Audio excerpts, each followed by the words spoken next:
Hello, I'm Nadine Smith, Executive Director for Equality Florida, the state's LGBTQ advocacy organization, and I want to introduce our interpreter for the evening, Kaylee Collins. Thank you all for joining us, and I encourage you that while you're watching now, please invite your friends and family to tune in.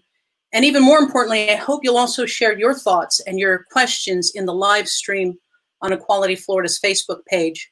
When we began to envision this panel weeks ago, George Floyd was alive in Minneapolis.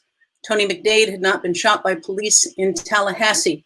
We began the planning in the aftermath of Ahmaud Arbery's killing by white vigilantes just 2 hours over the Florida border. We'd organized an LGBTQ response in the aftermath of Trayvon Martin's murder, and the echoes were unmistakable. We also wanted to draw attention and outrage to the epidemic of Black transgender women being murdered, including 7 transgender women murdered in Florida in less than 2 years. And we wanted to ensure that when people say Black Lives Matter, and they should, that they truly meant all Black lives matter. And finally, with Pride Month approaching, we really wanted to reassert June as a commemoration of a street rebellion against hate violence and unchecked police brutality. We wanted to be one of the voices that said enough is enough, that the normalization of police brutality, so normal that the presence of video cameras did not save George Floyd, had to be challenged, and LGBT voices had to be part of challenging it. And finally, we wanted to amplify the voices of the Black LGBTQ experience, we who live in the intersection of identities, with the added danger that racism and anti-LGBTQ hatred puts in our path. And now this conversation comes as people have taken to the streets, where the brutality that is a common occurrence in Black neighborhoods is now on display for the entire nation and the entire world. America is at a crossroads. In the words of demographer James Johnson, we are a country in a demographic convulsion, a nation increasingly of Black and brown people, young Black and brown people, and older white people. And the shifting demographics have created a panic that expresses itself not only in the words and obvious actions of white supremacists, but also in the fear and discomfort and silence of white people who see that shift and wonder what it might be like to no longer be numerically the majority, but instead part of a pluralistic society, what it might mean to be a minority in a country that has not treated minorities well. So it was with that spirit that we began this conversation, that we invited these panelists. And in this context, we think it is critical that the LGBTQ community be vocal and visible, unafraid to say the words white supremacy, unafraid to speak out to end the violence, state-sanctioned and hate-sanctioned, against the Black community, and to remember that this is our fight. We do not show up to it as allies, but we understand that our liberation, that our freedom is tied to ending this system. So with that, I'd like to invite our guests to join us. We were going to be joined and will be joined later by Minneapolis City Council Vice President Andrea Jenkins. The murder of George Floyd occurred in her ward. And so obviously she's at the center of much of what is happening right now. I'd also like to bring up Alphonso David, who is the president of HRC, Imani Rupert Gordon, the executive director of the National Center for Lesbian Rights, and Michelle Rayner, who is a civil rights attorney who has been at the forefront when these kinds of vigilante killings, this kind of police brutality occurs. She is one of those civil rights attorneys who gets the phone call. So obviously this is a week that has roiled the nation. And Alphonso, let me turn to you to share your thoughts on where we are, why it's important for us to collectively have issued this statement, and where we go from here. Well, thank you. Thank you, Nadine, for moderating us tonight, for your words of wisdom, for your commitment and your passion to justice and equality. Many people may not know this, but you've been in this movement for a very long time. And a lot of people owe a lot of debt of gratitude to you. And thank you for your leadership of Equality Florida. I also want to just say hi to my fellow panelists tonight. What do I think we're going through right now is an existential crisis in this country, where people are hopefully being put in a position where they are seeing beyond themselves. You know, I gave a speech in September of last year when I took over the Human Rights Campaign, and it was a call to action. And I asked people to really think about how they could see beyond themselves. Because if we are going to achieve liberation, if we're going to achieve equality and have that equality be sustainable, we have to see beyond ourselves. We have to care about issues that don't directly affect us. That is how we achieve equality. If we're pushing for policy solutions because they directly affect us. If we only care about legislation because it affects our family members. If we only push for specific initiatives because it affects people that we know or who we know, we will never get to that place where we achieve equality and have it be sustainable. Yes, we win pieces of legislation. Yes, we win cases in courts of law, but we need to get to a place collectively where we can achieve equality. In this past week and a half now, where the country has been reeling from the plight of Black people in this country, I am hopeful that this is an opportunity where people can indeed see beyond themselves. Thank you. Amani, what's your take on where we are and what's happening right now and our role in this? Good evening, everyone. Nadine, thank you so much for convening this and just for your leadership here. And hello to fellow panelists. It's an honor to be here. Honestly, I'm excited to talk about this subject because thinking about the intersection of LGBTQ identity and racial justice is a popular topic this week. It's a popular topic for some of us every week. And the complexities that come with experiencing discrimination at multiple levels, it's not novel, it's a reality that many of us navigate every day. And though intersectionality has become a buzzword, a catch-all for everything, we don't always do the best job of explaining what that is. To be intersectional isn't the understanding that it's hard when someone has multiple marginalized, underrepresented identities. Intersectionality is looking at the systems in place that were created for everyone to thrive and get to liberation. It's an intersectional fail when someone falls through the cracks or doesn't receive benefits or cannot properly access supports because the systems weren't created for them. And we're at this moment right now where collectively our communities are recognizing this and demanding justice at the same time. And this is what's going to happen when a community is consistently left out of systems that translate to other negative outcomes. And this has happened historically. So, right now it's all too common for us to see Black people killed by the people that have sworn to protect us.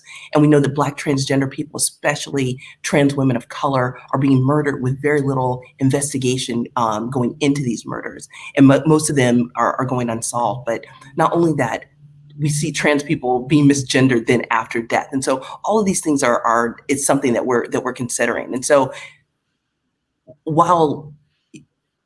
I'm excited to have this conversation now because it's been too long, it's just too much, and something special is happening now. And we've seen something like this before. And so I'm excited to see where our community takes us. Michelle, you've been at the forefront of these battles, whether it is vigilante murders of Black people or whether it is police brutality. Is this different this time? Is there something else in the air right now that feels like it portends real change? First, Nadine, thank you for having this space. I think that to be able to have this space is just so vital because I think all of us have so much that we want to talk about and get out, and we want to be able to have a space that really kind of reflects where we are and who we are. I mean, but to your question, it feels different. It kind of has that air of kind of what happened in Ferguson and then, you know, a little bit of Trayvon, but it feels that it's just more. But with that feeling different, I think that we have to be very strategic about the moment that we're in, right? We have to be very strategic about what our actual demands are. We have to be intentional with that.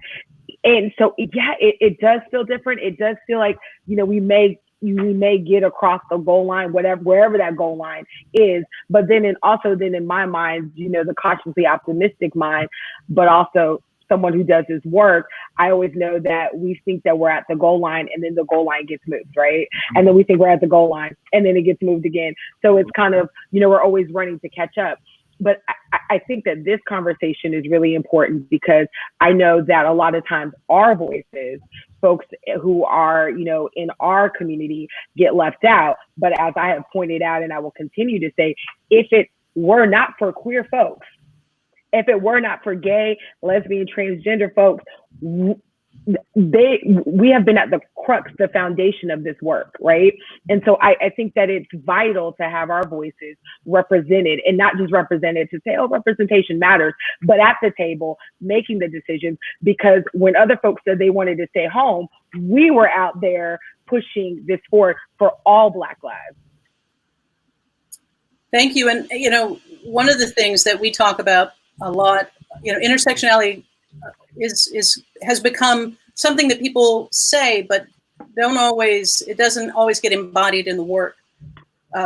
There was a statement that was signed on by now hundreds of LGBT organizations. And basically that message was that the LGBTQ movement writ large has to make this central to the work, not a side dish, but to understand that rights mean nothing if you don't have the freedom to exercise them. And that Black LGBTQ people are not exempted from all of the obstacles that racism puts in our path. And in fact, we are disproportionately targets of that violence. We are disproportionately pulled into the criminal justice system. And it feels as though this kind of space feels way too rare, where all of us are talking to each other. And that's one of the things I think has to change.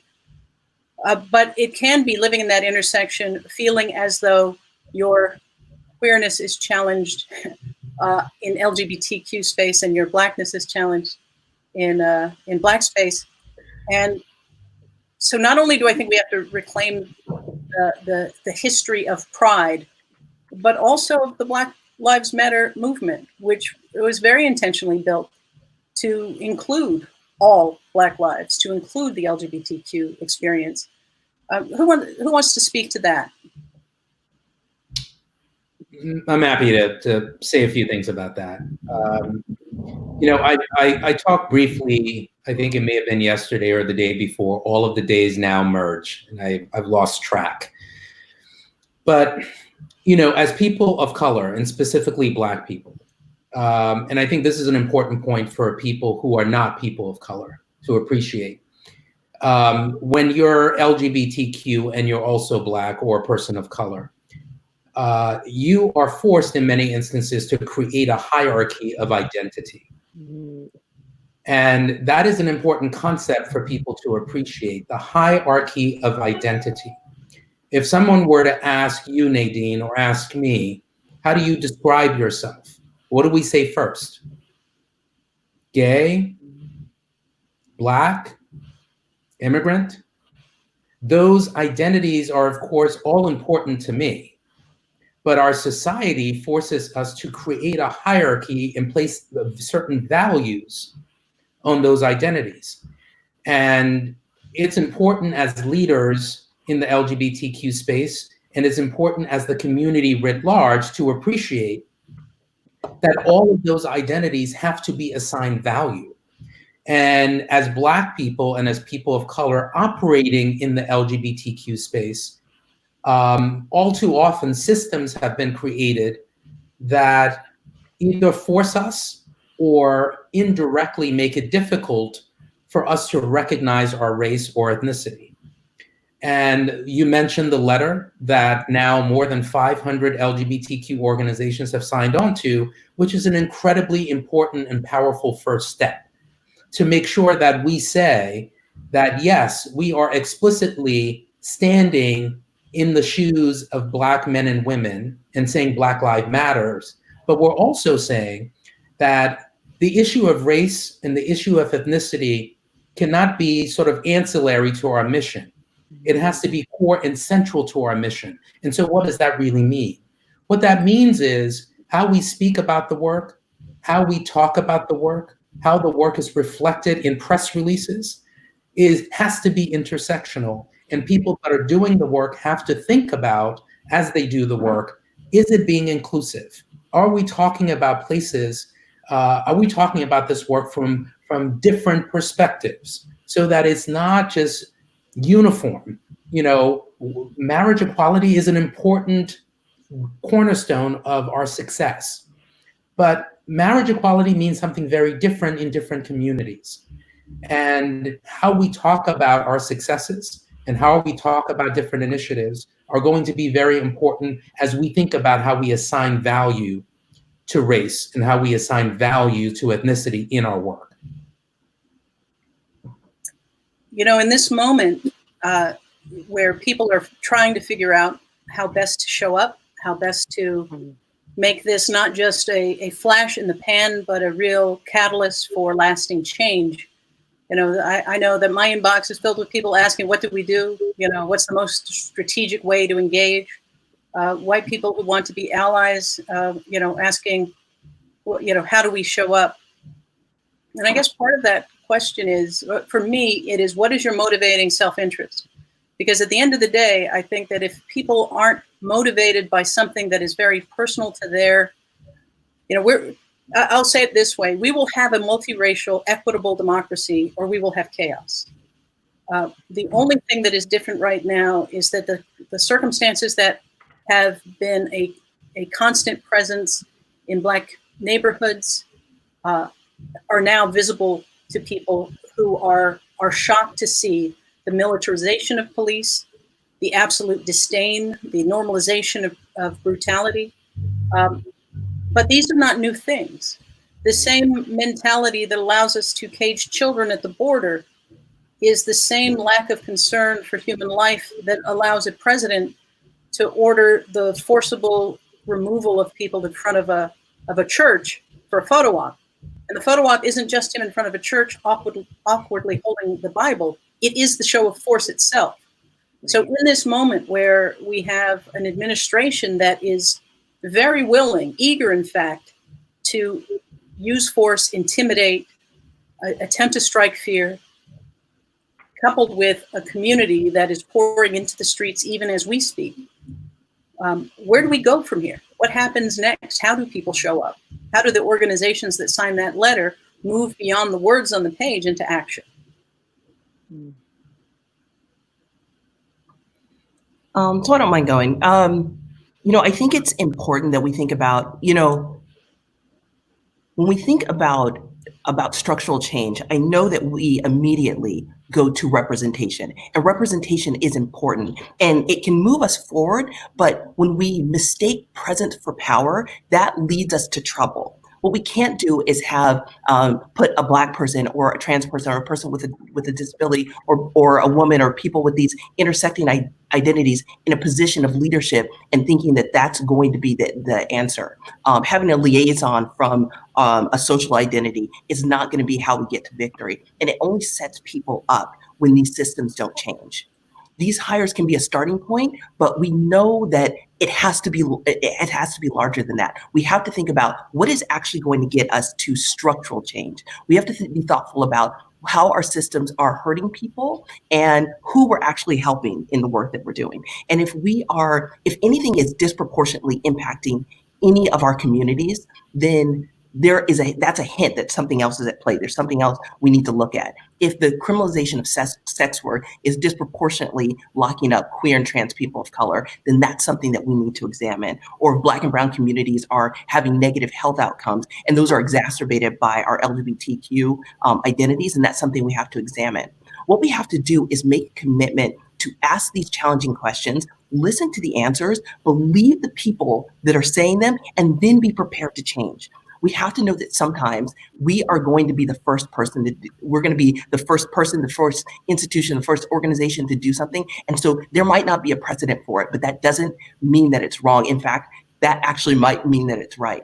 For some people, not including a formal education requirement on a job description would be unfathomable. But for some of us, we know that people with a lived experience are closer to the people we serve, and that's going to put our teams in a better place and better able to support folks.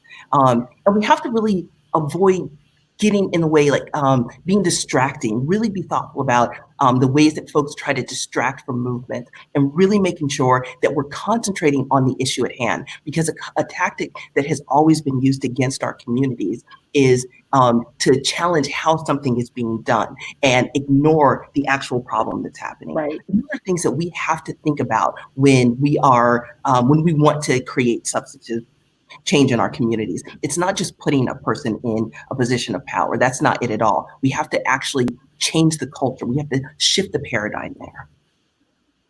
Michelle, you got animated there. What were you thinking about?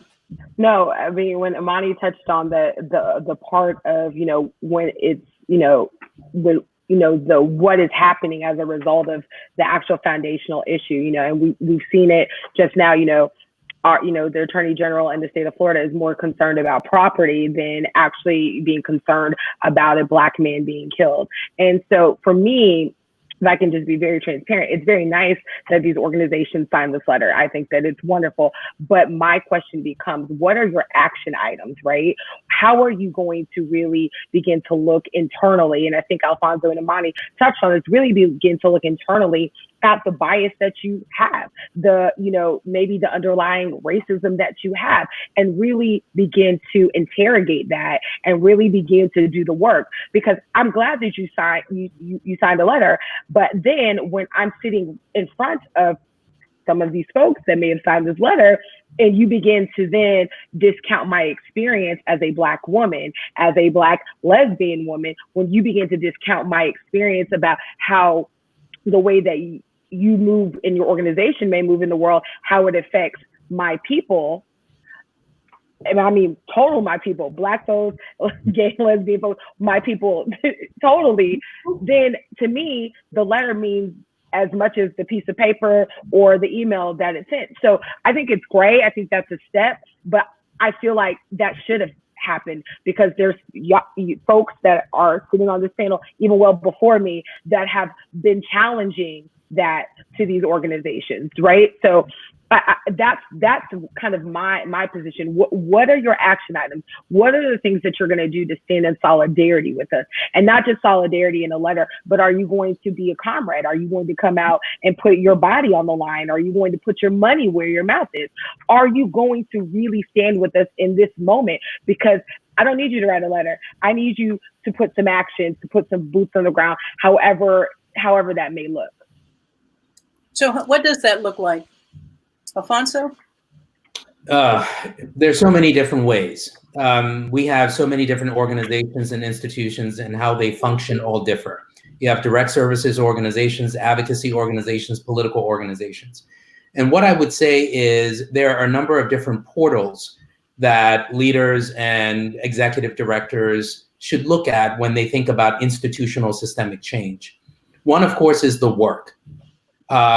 Where are you placing your priorities? And how are those priorities affecting certain groups of people? And this also ties back to the initial point I was making.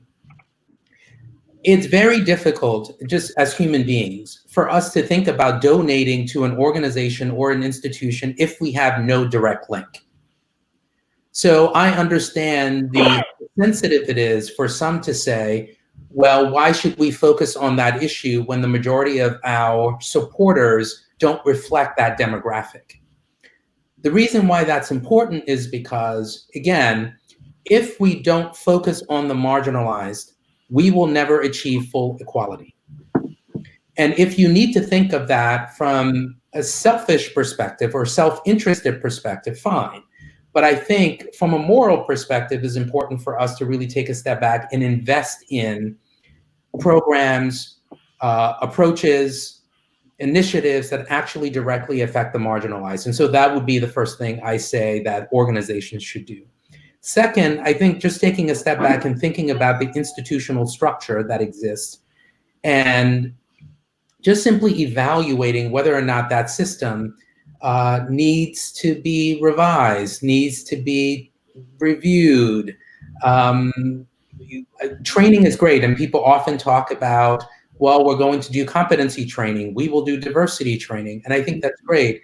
But you have to look behind the curtain and really get a sense of whether or not you have institutional fractures within your organization or institution in order to solve those problems and actually create an environment where people can succeed. So I would say it's a little bit of both, really thinking about the programmatic work and the institutional administrative work and creating a path forward to change. You know, one of the things when people are reaching out to me and asking what they can do in this moment, you know, the thing about systems is they're intimidating. They have so many tentacles. They can cross you in so many different ways. But right now, with the attention that is focused on the normalization of police brutality, I think the most important step that all of us collectively can take is to challenge the systems within law enforcement, the mass incarceration, not just the killing of Black people, but that constant stop and frisk, humiliation, provocation, because what's spilling out in the streets right now is George Floyd is a catalyst, but it is the boiling over of that constant, nonstop flexing of power without consequence. And right now, what people are seeing is a level of accountability, a demand for accountability, a requirement that we're not going to look away. This isn't new. There are plenty of George Floyds who nobody had a camera rolling when he was murdered or she was murdered. We saw in this past week the extraordinary restraint of police officers when confronted by angry white mobs armed to the teeth, rattling the doors of state houses, jostling police, screaming in their faces in the midst of a pandemic. No arrests, no violence, nobody was killed. And yet we look at these stories, you know, Sandra Bland dead because she didn't want to put out her cigarette. You know, even when there's videotape evidence, the question becomes, well, what happened right before the video started rolling? And then we go through the process of interrogating the victim rather than the perpetrator of the violence. And we're seeing that right now with Tony McDade's killing in Tallahassee. Here's the question. It boils down to one question and one question only. Did police act properly in attempt to apprehend a suspect, or did police open fire because they didn't think Tony's life mattered? And the police have lost the benefit of the doubt in those circumstances. We want the truth, whatever the truth is. But it doesn't escape my notice that when police act properly, they're very quick to get those dash cams and those body cams out into the world. And right now, we're not seeing that evidence. We're hearing what the police say, and we're hearing what people in the community are saying, and they don't add up. But all that matters is what happened when police arrived. Did they responsibly attempt to arrest a suspect, or did they simply open fire on a transmasculine Black person because it doesn't matter? It doesn't matter what you do to us. It doesn't matter how you treat us. So to me, right now, it's not that law enforcement is the only pressure point, but it is a strategic pressure point. And I think we have to seize that this moment that we're in, and all of us lean into a level of accountability throughout the entire judicial process, from what happens in the streets, accountability of police, into the prisons, into the borders where people are caged. I think that is the place where we are seeing this very dangerous administration seek to expand their reach, seek to intimidate us out of protest, And I think that is an extraordinarily dangerous moment that we have to rise to. I'm just informed that our Andrea Jenkins, Council Member Andrea Jenkins has arrived. I'd like to invite her into. Thank you so much for joining us. I know that you are right at the epicenter of everything, and we appreciate you making time to join this important conversation. We talked about intersectionality just a few minutes ago, and you literally sit at the intersection of this work as a woman, as a trans woman, as a city council member in the district, representing the district where George Floyd was murdered. Tell us what's going on. Indeed, on top of everything. So thank you for being here. Oh, wow. Hey, Nadine, Alfonso, Imani. Oh, my goodness. Good to see you. Hello, Michelle and Kaylee. Hi. Wow. Everything is going on. The entire world, as for all of us, everyone who is tuned in, is flipped upside down. We have arrived in a new world. I was just in a meeting of a group that I've been Zooming with for the past 6 weeks that had convened around people of color response to the city to the coronavirus, and so the dialogue, of course, has been that everyone is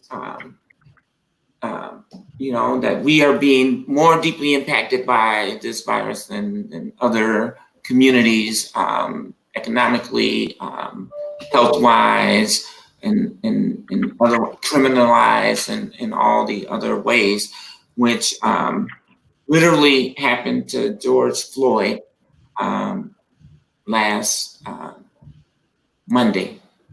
Seems like so long ago now. I know time is really distorted right now, isn't it? Absolutely. I want us to think about what has happened, what has transpired, because I mean, you all see the news, y'all know what's happening. I live 1 block away from the site of the murder. It's a beautiful scene out there. Everything on CNN, it's true. I mean, the people are barbecuing, they selling T-shirts, playing. There's multiple DJs set up in the intersection. It's really kind of a beautiful thing, though. It has been disrupted by a few times by state violence, but we've been working hard to maintain a sacred space, a safe place for people to come and share their grief and mourn and just be with other people. We've all been sort of locked into our homes for the past 10 weeks. And so this human connection out there is really palpable. It's scary. I know we're going to have some testing and some medical support on the back end of this. But it really is a beautiful thing to see. People are literally protecting their homes in the middle of the night. So this community is exhausted. The level of Black women leadership has been through the roof. This district is represented by myself and also by the first Black woman, the first Black person to serve on the Hennepin County board represents this area as well. So, Congresswoman Ilhan Omar, who has been steadfast in her support and leadership in this area. So it's an extraordinary show of support. But I want us to consider, last Monday, George Floyd was murdered. Next day, 4 officers were fired. 3 days later, the murderer was charged and arrested. He's still in jail. He has not been out on bail. He's still in custody. Then the Minnesota Department of Health files a discrimination suit against the Minneapolis Police Department, which really allows us now this opportunity to undo some of the structural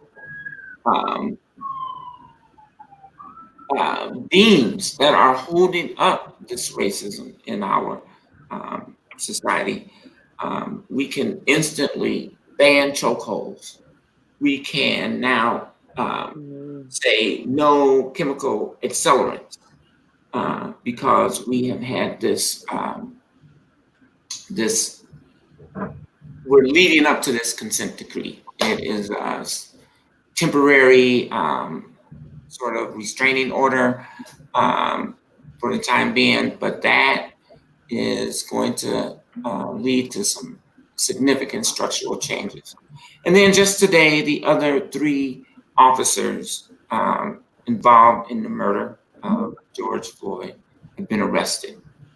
And, you know, as President Obama talked about before this call, young people brought that about.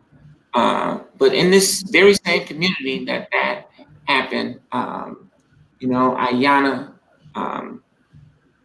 I'm sorry, I'm blanking on her last name right now, Dior, Aiyana Dior, was brutally beaten in this community by cis Black men. So our work, our struggle is real. It's very real. And being at these intersections, you know, and I'm sure all of you, this is one space where maybe this is a recognized reality, but you know, some Black people do get a break from the hashtags, you know, but if it's not a Black woman murdered in her bed in Louisville, then it's a trans woman murdered on the streets of Dallas, right? So I'm getting all of these things, you know, just coming at me at a rapid rate, and I know that all of you on this call feel that too, because y'all all are down with the trans struggle, right? Everybody on this call, I can count on that love and support. Absolutely. 125%. So, Andrea, let me ask you this. that's where we are right now. We're a community in pain, but I think we should be really recognizing the victories. As all of you are organizers, you gotta stop and understand the power of the work that you are doing. And I hope that's happening. And I'm trying to create a narrative and a space for people to recognize that. You know, it is not the end, but in order to keep fighting, I think you have to understand, you know, the gains that you're making. Well, Andrea, thank you so much for that. And just before you jumped on, I was saying, well, there are plenty of tentacles of racism, of institutional white supremacy. I think right now what we are seeing so very clearly is that in this moment, pushing back against the normalization of police brutality and the systemic racism within law enforcement, within the criminal justice system, are places where we can collectively lean in and make a difference. Without a doubt, there would be no arrests in the murder of George Floyd had it not been for the outpouring. That is certainly, you know, so we know that. I mean, I don't know. I was outraged as a public official. When I saw that video, I'm like, these people, and the mayor too, I gotta say, but the push from community is no doubt, none of these changes would be there without that activism. There's no question. So we've got to seize that. But you also hit on something that I do want the panel to talk to, which is this. For example, Michelle, you were at the forefront of the McLaughlin case. You got the justice for that family that Trayvon Martin's family did not get. Mm-hmm. When I look at who showed up for that stand your ground killing of a Black man, and I look at who showed up for the multiple murders of Black trans women in Florida, there was very little overlap. How do we call, just as we have collectively called on the broader LGBTQ movement to show up around protecting Black lives, pushing back in these ways, we also are calling on the Black community to show up and be as outraged when Black trans women are murdered, when Black trans men are murdered, when we are targeted. I have been a victim of police brutality. And it was in a circumstance where the police officer clearly targeted me because of my race, because I was a lesbian, and because I run the organization that I run, and I was speaking up on behalf of the transgender city manager that was being fired. He was seething. I was in a position where people rallied around me, people supported me, people spoke out, and charges were dropped, apologies were issued.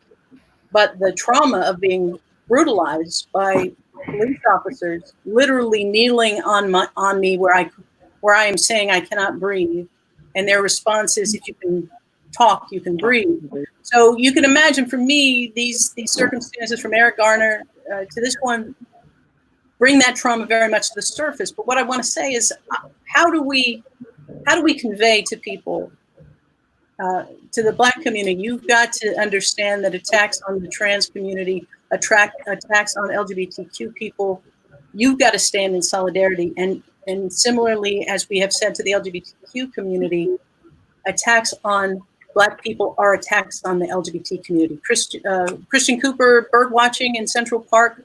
Right. What's so chilling about that was not just that a white woman responded aggressively to him for asking her to leash her dog, but that she understood precisely how to weaponize her whiteness and his Blackness, that she knew to perform as though she were terrified to maximize the danger to him. There's something so insidious in that, and that is so necessary to call out. But how do we speak to both of the places where we live? So as Alphonso says, you ask me who I am, I'm a Black lesbian. You don't even have to put a space between them. That is my identity, and I get to move through the world as that. So how do we bridge those worlds? I think for me, one of the ways that I bridge it in the work that I do and the rooms that I'm in, I name it. I name it very clearly. I call it out. I call it forth. I did a CNN article where I talked about queer folks and trans folks have been in this work. And I think that one of the things is that you have to name it. You have to speak it. When we're at strategy tables, it's one thing to say, okay, well, Black Lives Matter, and you start talking about, of course, then there's Black men, so the hierarchy of Black men, then Black women, and then, oh, well, I guess y'all. No. There's no. You name it. So that's one of the things that I have found just when I'm in these rooms, especially with, cisgender, heterosexual Black men. We're not going to have a conversation about, civil rights. We're not going to have a conversation about movement work. And we're not including, my trans sisters. We're not including LGBTQ, but we're not going to have a conversation. And so one of the ways that I have found to be effective is that I challenge the folks who are at the table with me, right? And if I can start challenging the leaders who are at the table with me, then folks who are just, every day, like, hey, I don't really know too much about what this means. People like my mom's age. My mom's 75 years old. And then you start engaging in conversations with her. Oh, well, I heard such and such say on TV about this. Well, Michelle, what do you know about that? But if we, as people who are, I guess, quote unquote, leaders, are leading this movement, and wherever we find ourselves are not challenging our co-leaders, and we're not having them speak truth to power, that's just the way that kind of the way I move through that. But I name it. And I'll call it out and I'll say, this is what you are. And if you don't agree with it, that's fine. But you can't tell me about my experience. So, I get a little hyper, but still, that's how it is. Yeah. Imani? Yeah, I want to add to that. That is also a tactic. When I walk in as a queer person, I didn't stop being Black when that happened. And so the idea that is going to separate me, that's a tactic to pit us against one another. And we know that happens in the reverse. Right. It's also a pretty common misconception that racism doesn't exist in the LGBTQ movement. And we know that that's not true. That LGBTQ folks experience discrimination based on sexual orientation, but also we experience racism and sexism and transphobia and discrimination based on all parts of our identity. And that's even within the LGBTQ community. And it's dangerous because when people believe that you can't, that we're not experiencing discrimination, or that you can't be part of perpetuating discrimination or actively participating in oppressing other groups, then that's just not true. We know that someone can vote for Obama, believe in progressive politics, and then harass a Black gay man at a park. Racism is insidious, and the unfortunate truth is that when we're not actively working to be anti-racist, then our movement will be inherently racist, because that's just how these things work. Our movement will not and cannot support Black LGBTQ folks and LGBTQ people of color without looking at racial justice. And that's why people talk about the importance of being intersectional in our work. We can't let if we can't get to LGBTQ equality if Black LGBT folks can't bird watch or go for a jog or sleep in their own house without being subjected to racial harassment or being killed by police. Black and brown trans women are disproportionately harassed and killed because of the combination of their race and gender identities, and these murders go unsolved. Like, we know that that's something that we have to pay attention to. And then acting like we can also celebrate pride and have a worthwhile LGBTQ movement without looking at racial justice, that's ignoring the experience of Black LGBTQ people and LGBTQ people of color. And so that's why our LGBTQ movement, it has to be a racial justice movement, it has to be a gender justice movement, and an economic justice movement. We have to take everyone with us. And because we're running out of time, I do just want to say too, we need to pay attention in this moment, what is happening next? Because we've been here before. And we know that this is when focus groups start to happen, community forums start to happen, listening sessions start to happen. People are put in roles where they are a liaison to the community, and then nothing ever changes. And we want to make sure that that's not what we're letting happen. We have to make sure that we are looking at, there's a difference between having individual comfort. There's a difference between one person having a positive experience with a police officer and actual institutional structural change. And I want to make sure that we are paying attention to that when this happens, because there are going to be people on cameras like saying, this is a great experience I'm having with this person. And that's wonderful. But we need to look at, are we seeing these murders going down? Are we seeing the people that are institutionalized, people that are in prisons? Are we seeing those numbers going up or going down? Because if they're going up or they're staying the same, then nothing's changed. And we want to make sure that in this moment that we are looking at what happened, because we don't want to get bamboozled. We've been here before. So right. We're in an amazing spot. Folks are in the street, and nothing in this country has happened without people being in the streets. People have been in the streets, and that's how things end up in the courts. It doesn't go the other way around. And so when people try to use that tactic to say, oh, we should be doing something else, we want to remember that that's never gotten us anywhere, that this is the way to our victory. This has been the way to our equality. And so to really pay attention to what happens right now. Imani, you made me want to stand up and just go act like I'm in the church. Exactly.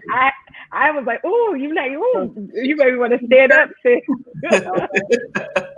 I want to name. Nadine, can I just echo just briefly?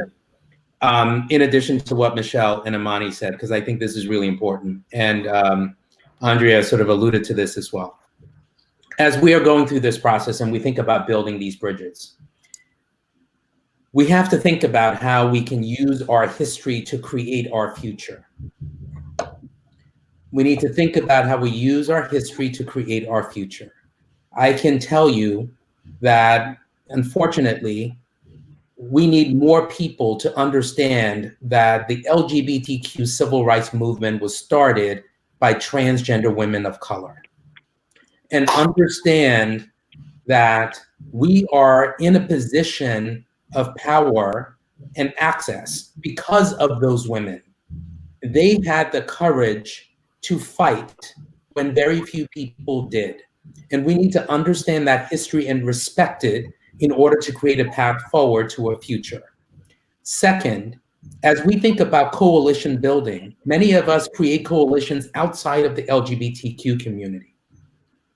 When we create these coalitions, we have to show up intentionally prioritizing issues that affect marginalized communities within our community. And that means the transgender community. And if we have people doing that, we create a path for change. And then finally, we should talk about the numbers. Since the Human Rights Campaign has been tracking violent deaths of transgender people, 172 people have been killed since 2013. 73% were Black. 73% were Black. So going back to your initial point, Nadine, as we think about protest and as we think about change, we need to make sure that conversation is inclusive and we use our history to really create a path to our future. Hear, hear. In fact, I'm so glad you said that. I was about to do two things. One, Edmund White has his recollections of being at Stonewall. And one of the things he says, whereas gays had always run away in the past, afraid of being arrested and jailed, these Stonewall African Americans and Puerto Ricans and drag queens weren't so easily intimidated. They lit fires, turned over cars, and mocked the police, even battering the heavy Stonewall doors where some policemen were retaining members of the staff and customers, waiting for the paddy wagons to return. Now, I wanted to read that, and I also want to lift up the names of Patrice Colors, Opal Tometi, and Alicia Garza as those who gave birth to the Black Lives Matter movement as an intentionally inclusive space, as a space that rejected the sexism and the heterosexism of too many Black institutions and leaders, and so we are benefiting from that leadership, and it hurts the work of dismantling racism to push the Bayard Rustin voices to the back, to undercut the leadership that LGBTQ people bring into that space. And similarly, I say to white colleagues in this work around intersectionality, you understand intersectionality because you understood it around HIV and AIDS. It wasn't something that was unique to our community, but we understood that we had to rally around it because it was disproportionately affecting us. And the remedy was hampered by stigma toward us. And by those criteria, we must show up as a community around the violence that is being done to Black people, the violence that is being done to transgender people. And we have to show up not as an ancillary or a side issue that we might get to, but at the core of it. What difference does it make if you have public accommodation protections, if moving those public accommodations can cost you your life? You know, what value are these rights if you don't have the freedoms to exercise those rights? So I do want to lift up those voices as we near the end of our broadcast. Parting thoughts from everyone. We just have about 4 minutes left, but any thoughts you want to leave people with before we head out? I would say I think we are at a moment of opportunity, and certainly it's an opportunity for multiple directions. So we have a responsibility, I think, to make this an opportunity to reshape America and have Black and brown, trans, queer, disabled, lesbian, bisexual, undocumented immigrants at the center of making this America better. And we can do it because we have consistently done it over time. Thank you. Michelle? Parting thought? Well, Alphonso took what I was going to say about about if it were not for Black trans women, we wouldn't even be having this space right now. So that's a fact. And just, I'll just leave you with the words of Assata. It's our duty to fight for our freedom. It's our duty.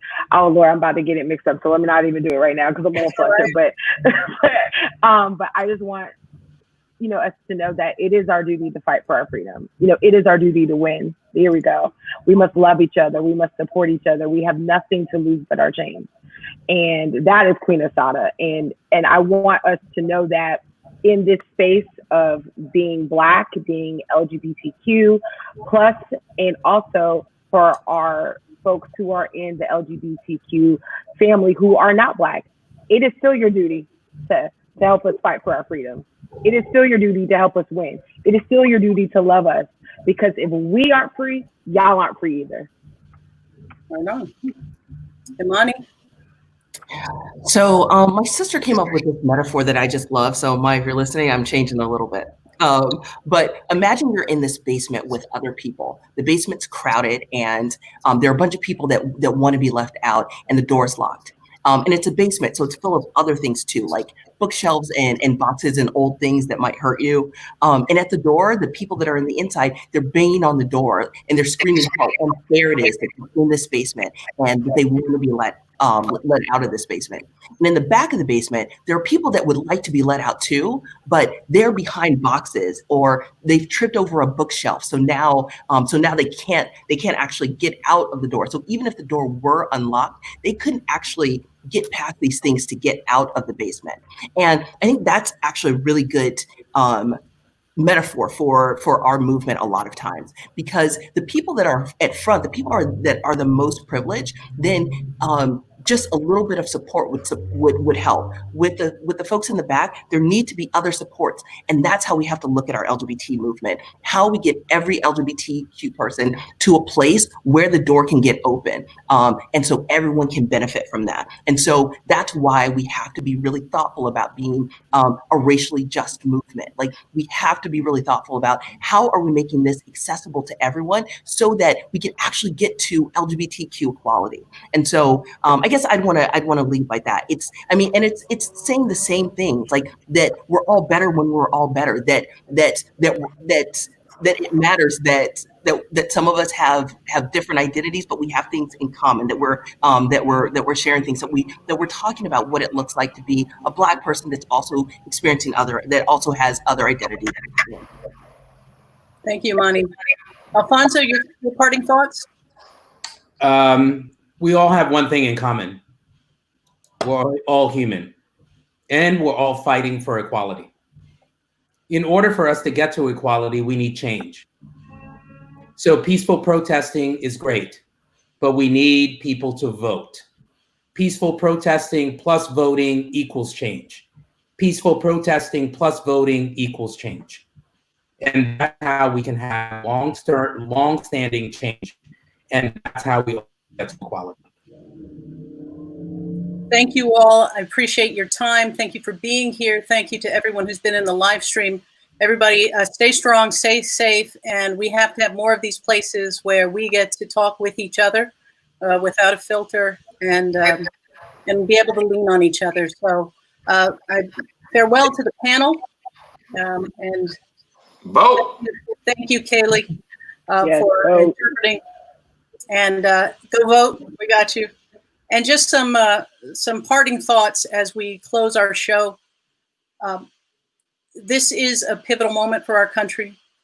It is important that we vote. It is important that we put our bodies out there, that the outrage that we feel is heard.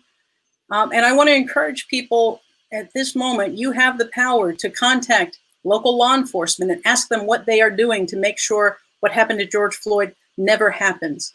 to talk to them about the accountability structure within law enforcement.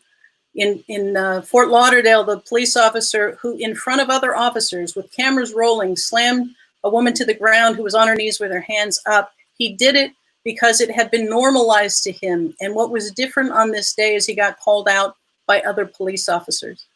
So this is an important moment, and we can't squander it. It requires us to do all of the things, to have those conversations in the spaces where if you don't have them, they will not happen. It means engaging our families, our neighbors, our classmates, and being unafraid to call white supremacy what it is, to be unafraid of naming the fear that demographic change has brought, and to know in our bones that the path forward is a multiracial, equitable society where there is a place for everyone, not the political apartheid caused by voter suppression, mass incarceration, and disempowering people. That path leads to chaos. That path will take this entire country down. We will have an equitable, multiracial future, or we will not exist. And so I thank everybody for joining this conversation. I hope that it is the beginning of many conversations. All of our rights are inextricably linked. You cannot fight for partial justice. You have to fight for full justice. And I thank everyone who has signed on to be part of that work. Thank you very much.